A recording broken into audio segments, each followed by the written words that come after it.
Come, come, ye saints, no toil nor labor fear, but with joy wend your way. The 2011 Salt Lake City Mormon Stories Conference was brought to you by the Salt Lake City Mormon Stories support community found on Facebook, and also by the Open Stories Foundation and by the generous support of you, our listeners.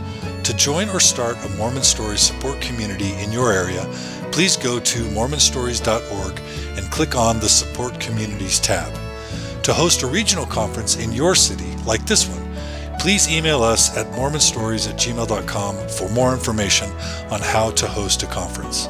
Finally, to keep this podcast and all of these communities and projects alive, please donate today at mormonstories.org. Oh, and please enjoy the conference.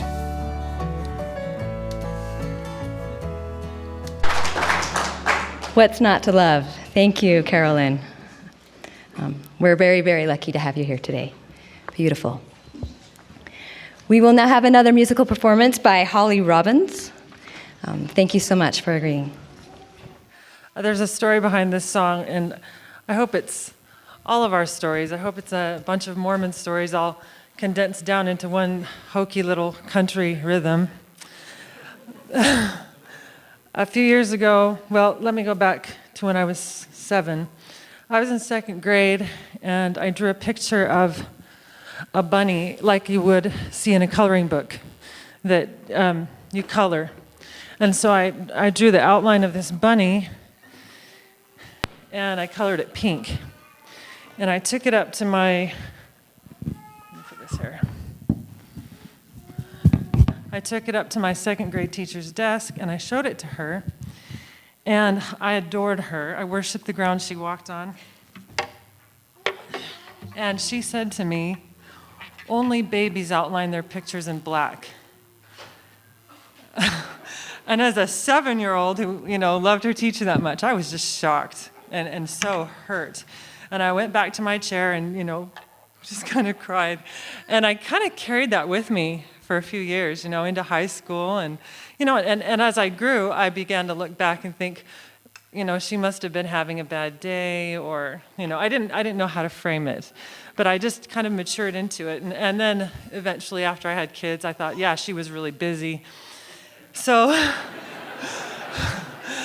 anyway, one day I was going through all sorts of trauma. This was 5 years ago with regard to my own Mormon story.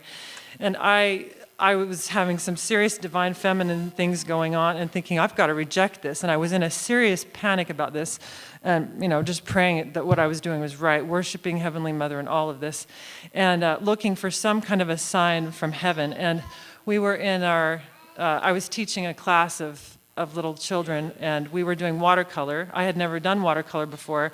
I like black lines. I like safe black lines. I like to color draw out a picture of the bunny with black lines, and then color it.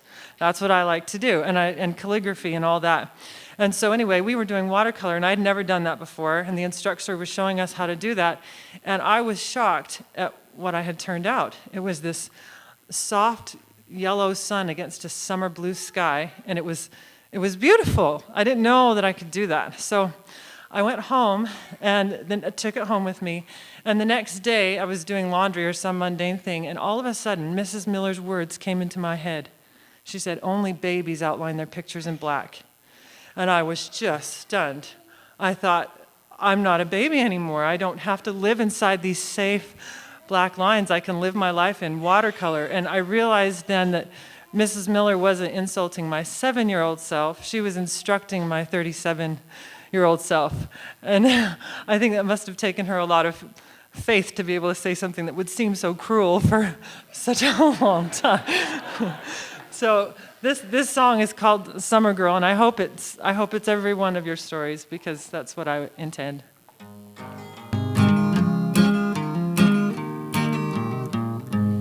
I drew the hard line every time, but I could never get it right.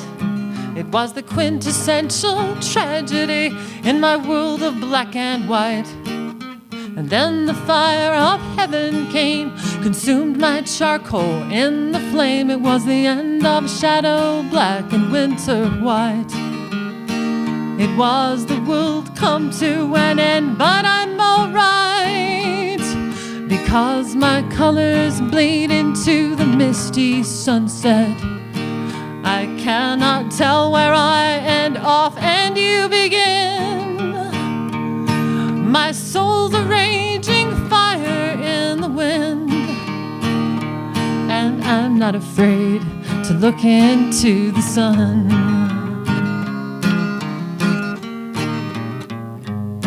No, I never saw a solid line in the rainbow that appeared. God's rays of summer glory in that sky are the paints I mixed with tears. My brush flies lightly across the blue. I'm so happy and in love with you. You were the end of shadow black and winter white. You were my world come to an end, but I'm alright, because my colors bleed into the misty sunset. I cannot tell where I end off and you begin. My soul's a raging fire in the wind, and I'm not afraid to look into the sun.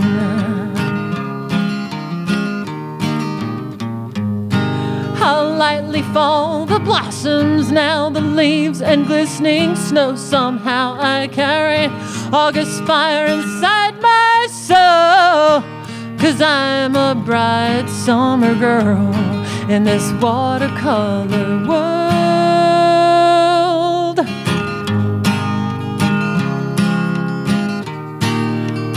So now my colors bleed into the misty sunset. I'm the sky, I cannot tell where I end off and you begin. Oh, how we fly, our souls this raging fire in the watercolor wind. That's why I'm not afraid to look into the sun.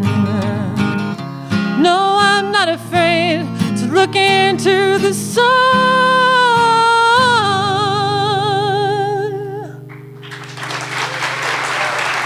Thank you. Thank you very much. Our next speaker is our very own lovely Joanna Brooks. You may know her from the Mormon Matters podcasts. She also blogs at religiondispatches.org. It's an online religion magazine and has the Ask Mormon Girl column at Feminist Mormon Housewives. And I just want you all to know that as I've gotten to know Joanna, if you ever have a friend, Joanna is your friend. She's here for you. We love her. And I want to tell you one thing that I heard on a Mormon Matters podcast that she said that I may or may not be repeating correctly, and you'll have to go to her and find out. But this comes from Judaism, supposedly. And she was talking about the 3 B's. And she told me that the 3 B's, or told us, were believe, behave, belong, or belong, behave, believe, depending on which order you put them in. And one of the things I think is beautiful about this opportunity that we have is that perhaps some of us have experienced this idea that if we believe something and we have it in our minds and we hold it in the right way, then if we behave, then therefore we can belong.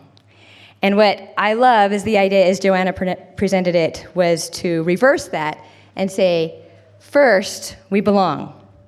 Secondly, yes, there are some behaviors that we need to keep up with. We need to treat each other with love and respect and acceptance. We're not here to argue and fight. We're here to be a community and join each other. And then finally, what we believe and what we hold in our own heads is going to change over time, but it's up to us. And it's something that we hold and we choose as we grow and move forward. So thank you, Joanna, for your wonderful wisdom, and we love you, and thank you for making so many moves to help us move away from isolation towards a place where we belong and have a place to be. Joanna.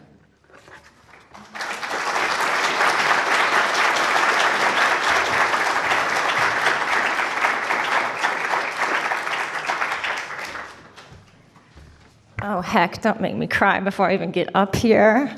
Be warned, I'm a Mormon and I cry sometimes. And I have my bonnet that some of you took pictures in, because, right, this is Open Mormon Pioneers. And I have this Sharpie, and I'm going to ask Carolyn to sign my Pioneer bonnet during the break, because I can't think of anything cooler than a hot pink Pioneer bonnet signed by Carolyn Pearson. Thank you, Carolyn. And thank you for the planning committee, Katrina and Jared and John and Ann. And thank all of you for being here. You look amazing. Do you feel good? I want to describe for the people who will be listening to this someday what this room looks like. It's this beautiful, when was this building built? Do we know? I mean, early 1900s. It kind of looks like a very small version of the St. George Tabernacle without the all-seeing eye on the wall. There's gorgeous natural light and high ceilings and a balcony and a lot of people who are smiling and breathing deeply, excited to be here. And they're in church on a Saturday, and some of the women are wearing pants.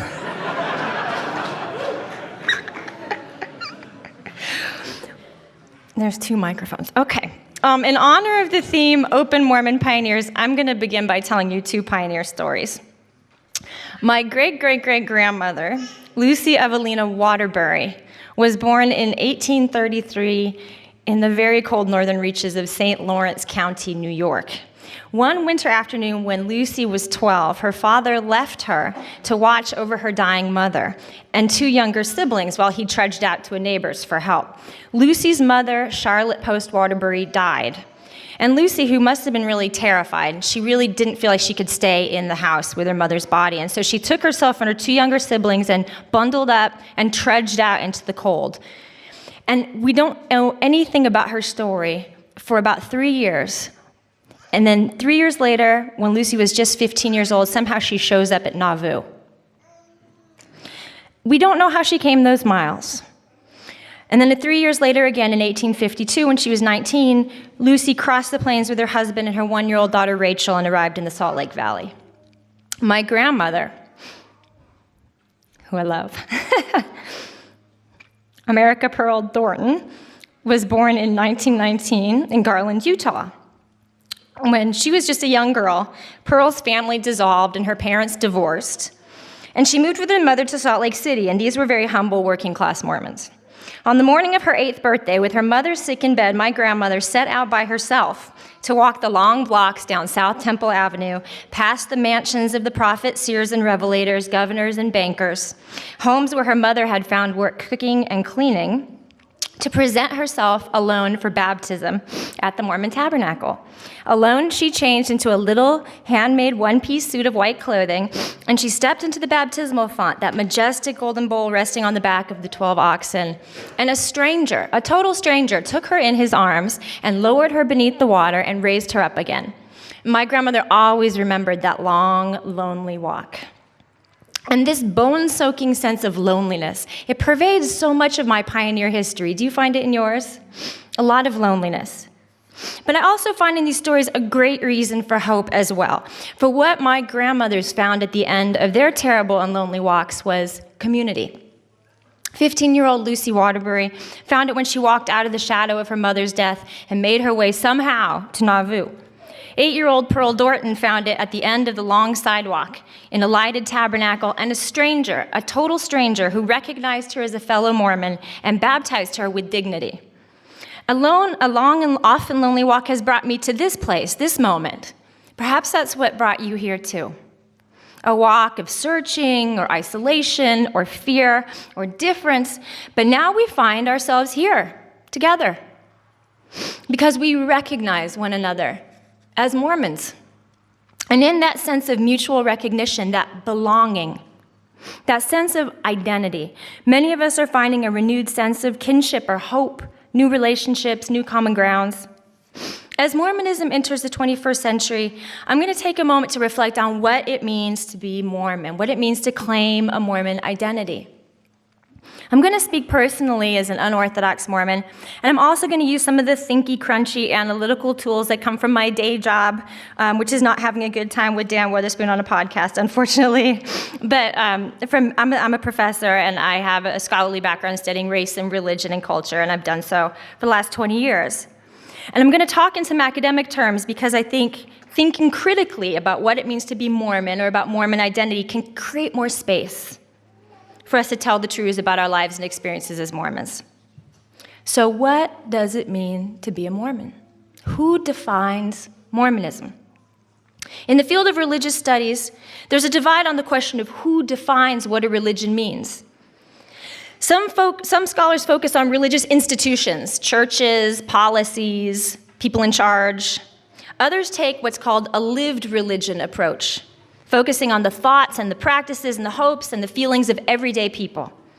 And according to scholars in the lived religion camp, the story of a faith tradition is not just written by the institutional powers, but by all those who identify with it. In Mormon culture and scholarship, it's been very common to take a very institutional perspective on Mormonism. An institutional perspective on Mormon identity would hold that what makes you a Mormon is your membership activity and, according to some people, orthodoxy in the Church of Jesus Christ of Latter-day Saints. And according to the most rigid proponents of this institutional view, not maintaining membership or activity or doctrinal orthodoxy as defined by the institutional church is tantamount to forfeiting your Mormonism. And some of us have kind of felt how this logic feels when someone says, if you disagree on Prop 8, or if you have questions about the historicity of the Book of Mormon, or if you think that Joseph Smith's polygamy was a little bit objectionable and you dare to talk about it, you might as well leave the church, or maybe you already have. We've felt that. But as Mormonism enters the 21st century, this sort of institutional all-or-nothing approach to Mormon identity tells only a fraction of the whole glorious story. A lived religion approach to Mormonism would say that what makes up Mormonism is a phenomenon far broader and more complicated than the official record. It encompasses all of the lives, ideas, practices, hopes, fears of all of the everyday people who have called themselves Mormon in the last 175 years. All of it. It includes not just the official and the orthodox, but the incredibly imaginative, diverse, contradictory, and unorthodox stories of all Mormon people. Our lives help define what it means to be a Mormon in the 21st century. Now, this lived religion approach to Mormonism is backed up by 20 years' worth of scholarship on identity. Identity, experts tell us, is not something fixed, static, objective, unchanging. It's not a thing. It's not a property that can be given or taken away. It's an ongoing process, right? It's not a property, it's a process. It's a process of assessing what we inherit and constructing something meaningful from it. It encompasses contradiction, discontinuity, change, dissatisfaction, hurt, and difference, as well as joy, happiness, belonging, all of it. So to translate that idea into familiar terms, what Mormon identity is far more complicated than your assent to a set of orthodox beliefs and practices. It's the story of your consciousness as a Mormon, the sum total of everything that you've invested in Mormonism over the years. It's your genealogy, it's your family, it's your upbringing. It lives in your relationship to Mormon places, from the temple to the welfare cannery to the small towns where your grandparents lived, or the place you served your mission. It resides in your knowledge of Mormon history, scripture, doctrine, folklore, culture, books, food. You can't wash that stuff out, right? It lives in this set of spiritual practices you've engaged in over the years. From prayer to rites of passage like baptism or endowment, Sunday worship, temple worship, scripture study, community service. It lives in your relationships, real and imagined, to God, your ancestors, your parents, the church leaders, the ward you grew up in, the wards you may or may not attend now, the people you interact on Facebook with, and the people sitting in this room, and the people who will be listening to this podcast. All of this makes up our Mormonism. The whole range of feelings we have towards everything we've experienced as a Mormon.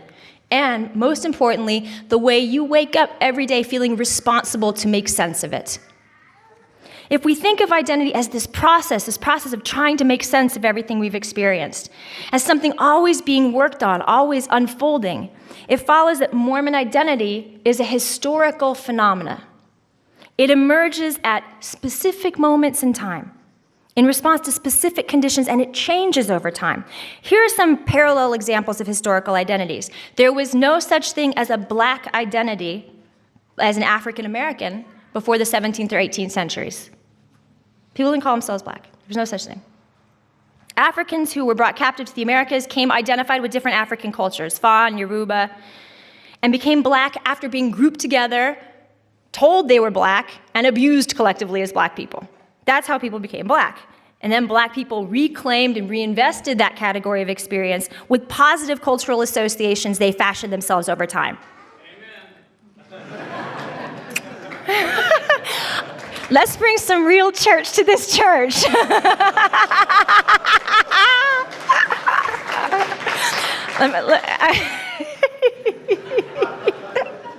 All right then. The term homosexual is a very similar identity for queer identity. The term homosexual was coined in 1869.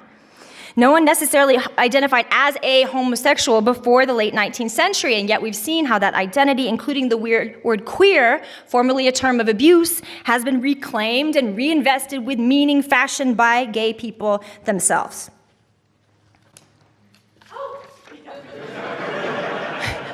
The comparatively modest queer shout out.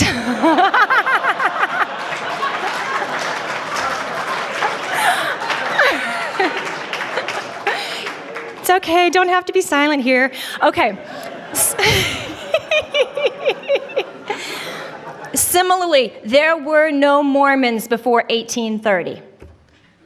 The appellation Mormonite or Mormon originated as an anti-Mormon slur. It was reclaimed and reinvested over time by meaning by LDS people, with meaning by LDS people. In the 1850s and 1860s, it was very rare for a GA in conference to use the word Mormon. There's a nifty tool, someone emailed me. Somebody at BYU put together all the conference talks on a corpus. You could search them by a keyword. GAs over the pulpit in the 1850s did not call ourselves Mormons, except for in scare quotes as a reference to what mobs call us. It was not something we were calling ourselves a lot. The pattern reverses 100 years later. General Conference talks use of the term Mormon to refer to a positive individual identity peak in the 1970s. Conference talks are 10 times as likely to use the phrase a Mormon in the 1970s as they were in the 1860s. So we see that over time, the transit from the idea of Mormons being this hostile label applied to us by outsiders to something we've adopted for ourselves and invested with tremendous personal meaning. The cradle of Mormon identity was our migration to the American West, the Mormon corridor, stretching from Canada to northern Mexico from the 1850s through the 1930s. In our lovely Deseret, we developed a sense of almost ethnic belonging, based in shared communities, shared history, shared collective experiences, and Mormon kinship networks, our relationships, including plural wives. Observance and orthodoxy did not play as great a role in fostering Mormon identity. Many a Mormon in small town Utah kept a coffee pot on the stove. Believe me, my grandmother told me so. She's from Garland, okay? And no one thought anything of it. However, with the Depression, greater numbers of Mormons began to out-migrate from the Mormon corridor in search of work and education. We began to live in communities where we were the minorities, and at the same time, the church expanded its global missionary program. Out-migration and missionary work put new stressors on Mormon identity because the traditional proximity and intimacy of Mormon communities was changing.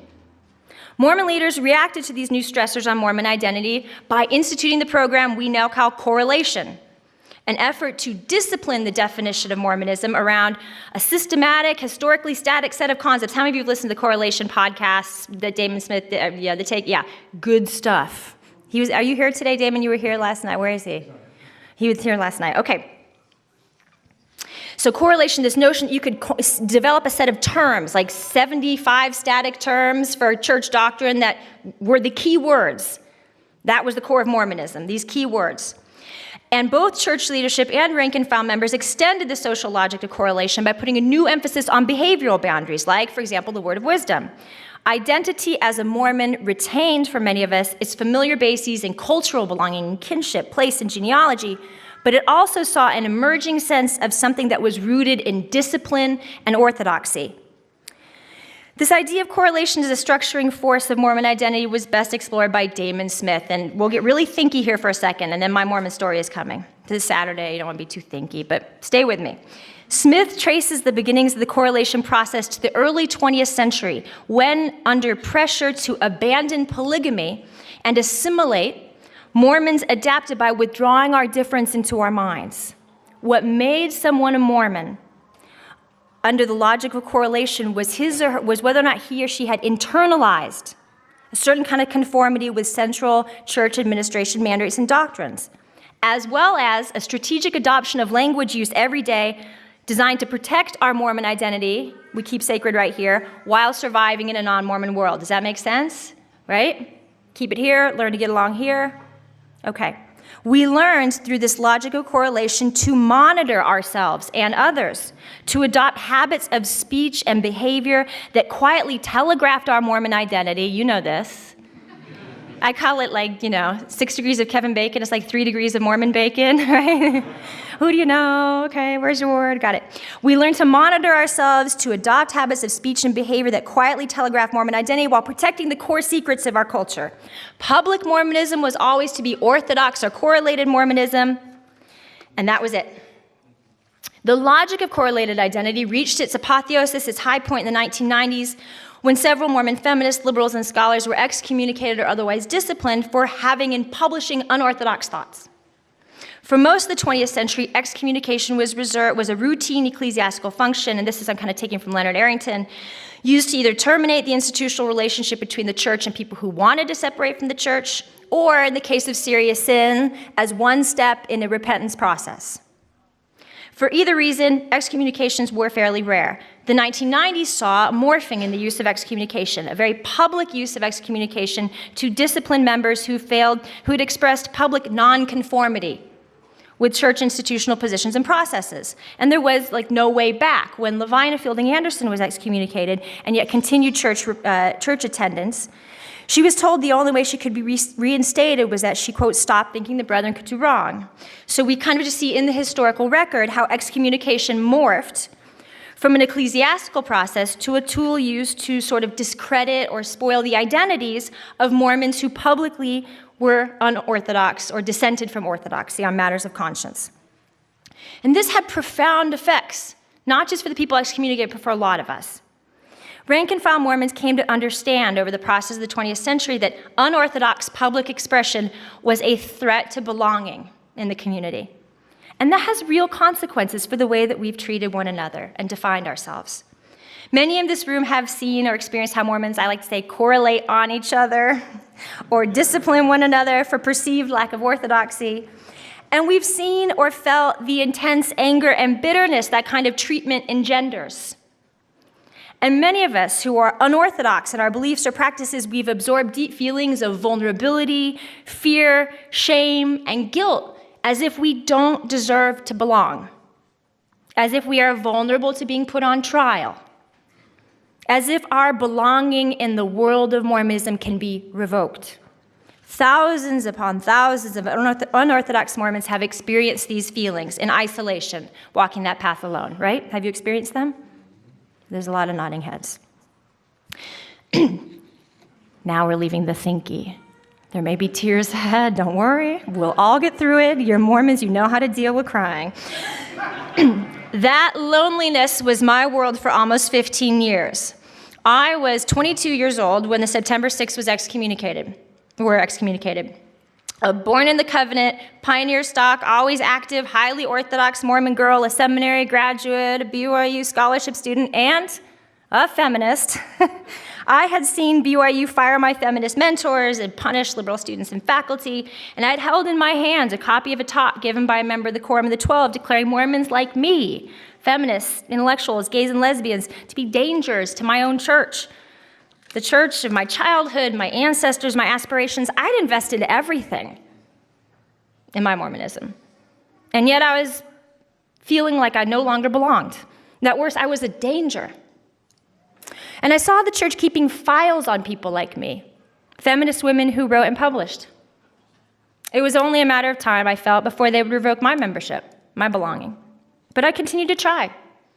For many years, I continued to attend church. I taught gospel doctrine. I served a stake mission until the church began its formal involvement in anti-LGBT equality politics in the late 90s. That's when something inside me broke. I couldn't set foot inside a chapel without crying, and I am not kidding. It was not an act. It was ridiculous. I couldn't write a sentence or two about Mormonism without crying. The fear sat on my chest. I remember sitting at my desk. I couldn't do it. It was physical. I stopped attending church. I stopped writing about anything related to Mormonism, and I associated with no Mormons at all, except for one very gentle visiting teacher.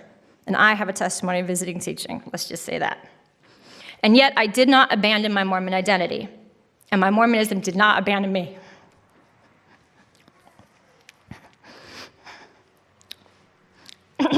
This should be fun, but I'm crying. I don't know. I'm going to talk about green jello. Why am I crying? I convened Pioneer Day dinners for my non-Mormon friends, introducing them to the wonders of funeral potatoes and my grandmother's green jello recipe. When my babies were born, I sang "Come, Come, Ye Saints" to them every night in the rocking chair. And I prayed. I kept praying. I prepared to pass on to my daughters what I knew, my culture, my heritage, my faith, even though I felt so alone, so betrayed, like such an exile. But I was determined not to let anyone, oh goodness, Unitarians don't cry, there's no Kleenex.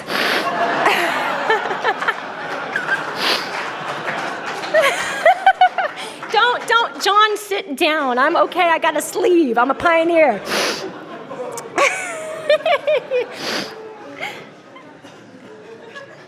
I was determined not to let anyone tell me I wasn't, oh, don't hurt yourself, thank you. I was determined not to let anyone tell me I wasn't or couldn't be Mormon. I knew who I was. I'm a Mormon, yes I am. And I was not an enemy to my own people. A turning point came for me in 2007 when, still not attending church at all, I very ambivalently tuned in to see the Mormons on PBS. I saw face after face of people I knew and loved. Gail Houston, Michael Quinn, Albert Peck, and I recognized that as a young feminist during the Purge years, I'd lived through an important moment in Mormon history. And that's when I figured it out. Being an unorthodox Mormon did not mean I did not belong. It meant that my life experience was, in fact, an important part of the larger Mormon story. 6 months later, my heart pounding with fear, I took my daughters to church. And you should see it when LM, who is now 7, was 2, and she heard like other people sing "Come, Come, Ye Saints" for the first time. She was shocked. She started dancing in the overflow. It was awesome. I took my daughters to church, determined to connect them with the resources they needed to understand Mormonism, this wonderful, massive part of their mother. And as luck would have it, 6 months after I went back to church in California, the church initiated the Proposition 8 campaign. As a queer, positive, less active Mormon in California, I knew that I was in the vast minority of LDS people. I felt sad and ashamed and once again estranged from my community and family. But one of my closest friends, a 60-year-old non-Mormon lesbian, took me by the hand and said, "You've got to come out of the closet. You've got to tell the truth about who you are." And I did, especially when I showed up to work the phone bank at the No on 8 campaign in San Diego. When all the volunteers introduced ourselves, I said, "My name is Joanna, and I am a straight Mormon feminist."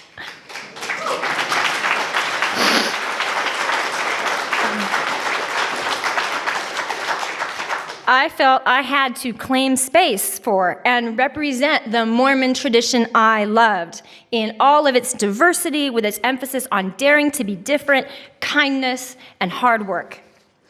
Now, telling the truth about who we are as unorthodox Mormons has costs.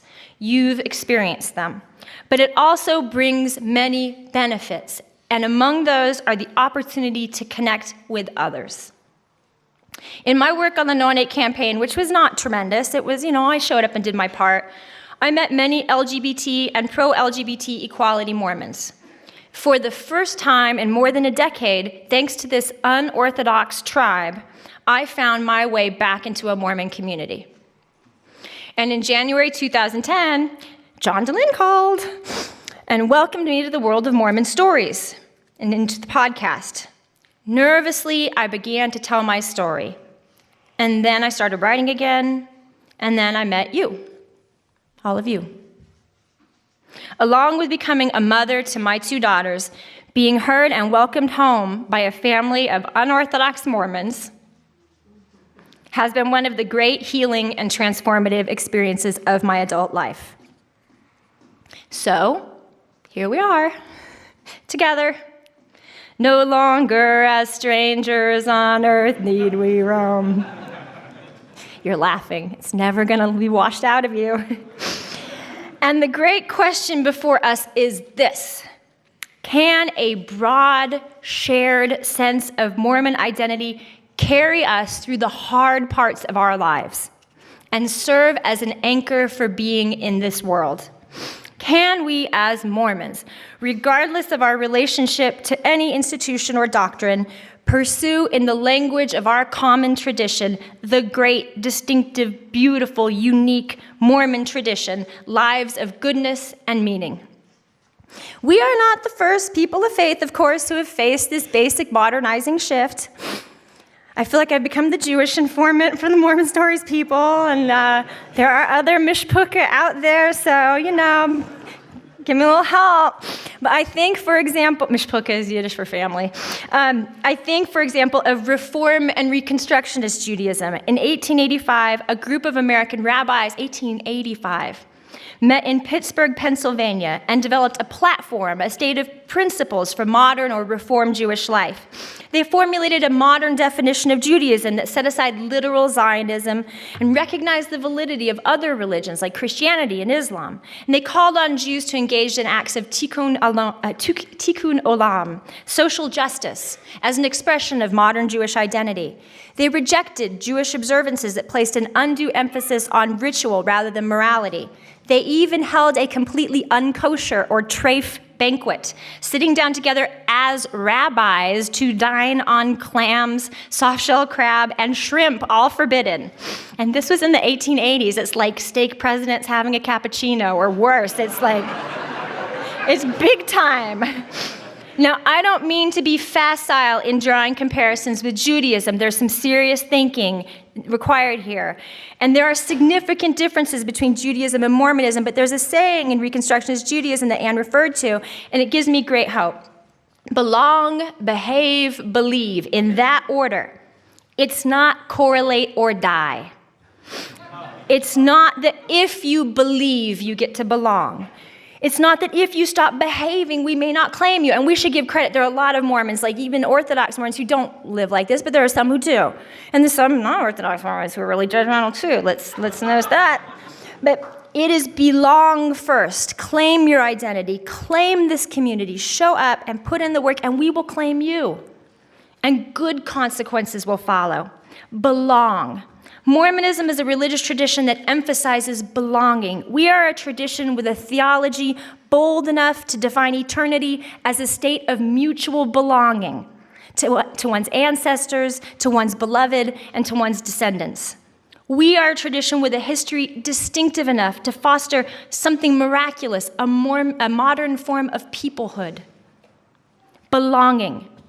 And yet, in some spaces and in some moments, we've seen an incredible brittleness creep into that sense of belonging, a willingness to disown or revoke just because one of our own turns out to be liberal or gay or a non-literal believer or an atheist or an intellectually curious soul.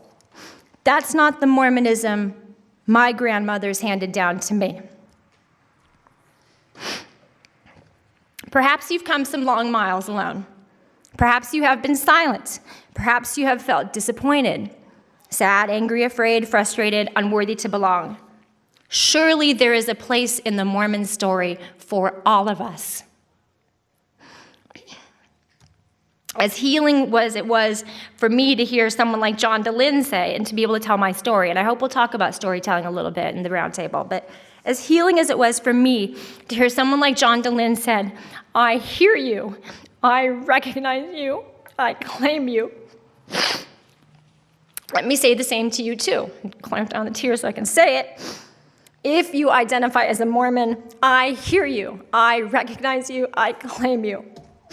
I claim you gay or straight, liberal or conservative, white, black, brown, perfect, imperfect, active, less active, post, present, literal, non-literal, agnostic, atheistic. Your story matters. You belong. We are Mormons. We may be uncorrelated, but we are still Mormons. We are open. We are open to each other. We are open to difference. We are open to the beautiful and the difficult facts of our Mormon history, and we are open to the potential of Mormonism in the 21st century. Let's see what beauty we can make of our Mormon identity together. Thank you.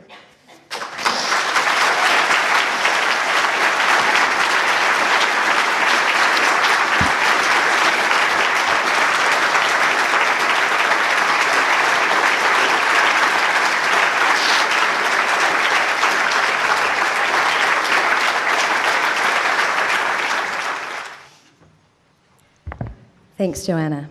We need you. We obviously need you. And we need all of you, everyone. So let's take a moment now. We'll have a break. We've got about 15 or 20 minutes.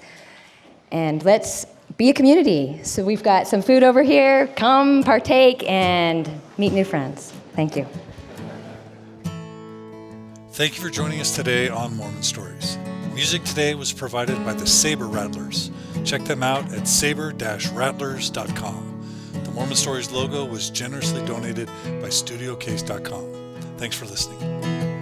Come, come, ye saints, no toil nor labor fear, but with joy wend your way.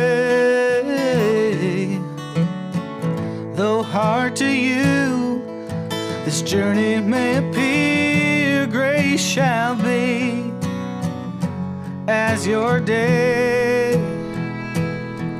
'Tis better far for us to strive our useless cares from us to drive to the sand joy. Your hearts will swell